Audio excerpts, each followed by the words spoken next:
All right, so you're getting ready to pitch your first deal on Funding Face-Off. I'm going to give you guys some tips to get that presentation really dialed in so that you can wow these judges and get your deal hopefully funded and get the collaboration from this panel of experts. So the first thing I want you guys to think about is not to overthink it. It's really easy to get in there and think, oh my God, like there's these famous people and these are all these leaders in the industry and I'm not big enough to really be up here. Get rid of all that stuff. Just get in there, focus on pitching the deal, presenting the information, and making a great impression. Put everything else out of your head and get in here and make a great impression.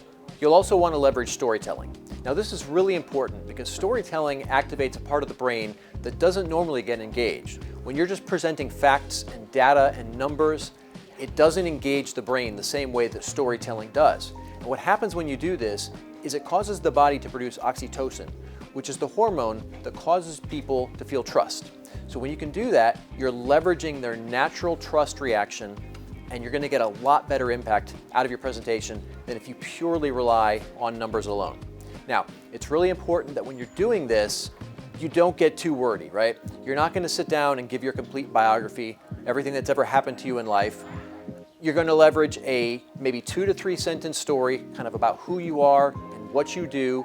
In my PR agency, we distill this down to what we call the core positioning statement. It's basically who you are, what you do, and why you do it. And when you can deliver that in just a few sentences, it's going to have a powerful impact. Now, the thing you have to remember here is don't talk too much. A lot of times people will get into their presentation and they'll just go and go and go and go and go. They don't take a breath. They don't give the panel a chance to speak, and then it limits their options because the panel wanted to ask them questions. Maybe they had a specific question about construction or the budget or the timelines, and because they couldn't get that in time, it didn't quite flow as smooth, so that it's not building that same level of rapport. So it's really important to have that natural give and take. Let the conversation go in both directions. And obviously it's critical to know all of the data behind your deal.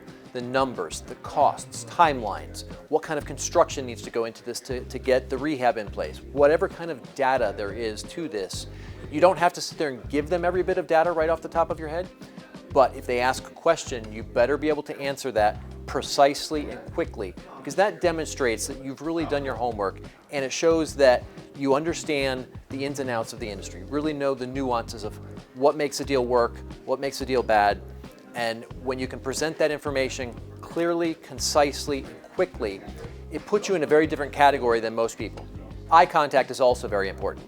Now, you don't want to stare like some kind of creeper hanging out in a white van down by the park, but you do want to make enough eye contact to where they know that you're really connecting with them and they'll feel connected, they'll feel engaged.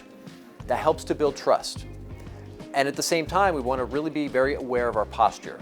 So you want to be sure to stand up straight, keep your head straight, don't, kind of lean like some people have a tendency to do, especially if you're taller. Sometimes when you're taller, you have a tendency to kind of hunch or lean forward. Try to avoid that. Keep your feet about shoulder width apart. That's really important because if you put them too close together, you can kind of wobble around. Put them too far apart, you kind of feel awkward, you look awkward. If you have them shoulder width apart, it puts you in a good position, which A, helps your posture, but also stops you from moving around a lot, right? And that's important because when you move around, it looks like you're fidgeting. Same applies to your hands. Don't sit there and play with your hands or, rub your pants like a lot of people tend to do. You want to just kind of keep your hands either by your side, or if you're the kind of person who gestures a lot when you speak like I do, just go ahead and do that. But we want to make sure that we're not fidgeting. We've got a good posture, everything straight, shoulders back, feet are about shoulder width apart, hands are either by your side or moving around as you gesture. And that's going to help you to present more confidently.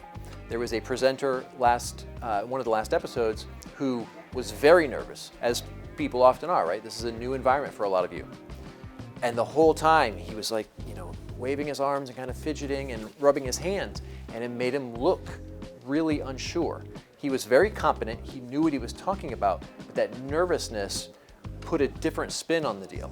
So you want to really present that confidence and that calmness, because that's going to put you in a very different position. And the last thing you need to be aware of is your body language. So we talked about the eye contact. That's a really important one. Posture is part of that as well. Demonstrate your confidence. But your hand gestures are another important part. So if you're moving your hands based on where the frame is on this video right now, you won't really see it very well, but you want to have open palms, right? When you have open palms, there's this kind of hardwiring in our brains from years and years of evolution where when we can see an open palm, we know that somebody is not a threat, right? It's the same way if somebody walks up with their hands in their pockets, you might be kind of suspicious of them, or their hands are hiding behind their back. That's the same idea as where handshakes came from. It was basically two people showing each other that they're not armed, right? So when you show this gesturing with your hands open and people can see your palms, that helps to establish trust and show that you're not a threat. So it's this weird subconscious thing. We're not really in danger these days, but that kind of processing still takes place in our brain. So little details like this can be the difference in a good presentation and a great presentation. So hope you guys apply these tips, practice your presentations, and when you put the tips I gave you along with all of your materials for your deal, you're going to be in a solid position to pitch this deal, hopefully get the funding and collaboration from this panel of experts. Good luck, everyone.